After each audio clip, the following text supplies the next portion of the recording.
云林土库最近发现真侪区环白田叶啊徛黄袂大，请食物医生来看，确认是刺马这种病虫害造成的。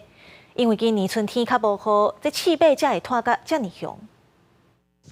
原本会当收成的番麦，慢落来铁开一个看，番麦粒若无饱甜，有的甚至阁打冷气。最近云林土库有农民发现虫害真严重，所以叶啊打冷气，番麦袂大，面积有扩大的现象。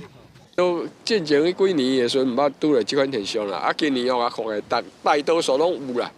头一栋700-800斤啦，一分地啦。啊，即马2分地才收1600几斤尔。安尼差偌济？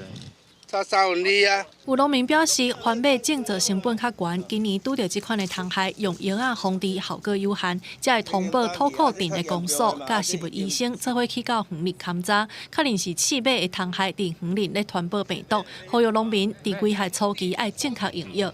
管理的阶段灌溉、施肥还有防治这方面3方面拢要做一定的改善。希望讲相关单位来重视这个问题通常春雨来那有落雨就会甲迄虫卵啦是伊的成虫冲走。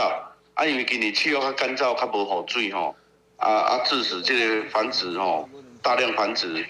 土库镇的公所表示，最近天气干燥，适合刺马生炭，农民需要把握时机防治。公所也会持续注意刺马虫害敢有扩大面积的现象，呼吁农民若有虫害的损失，会当先记录通报，维护相关的权益。记者综合报道。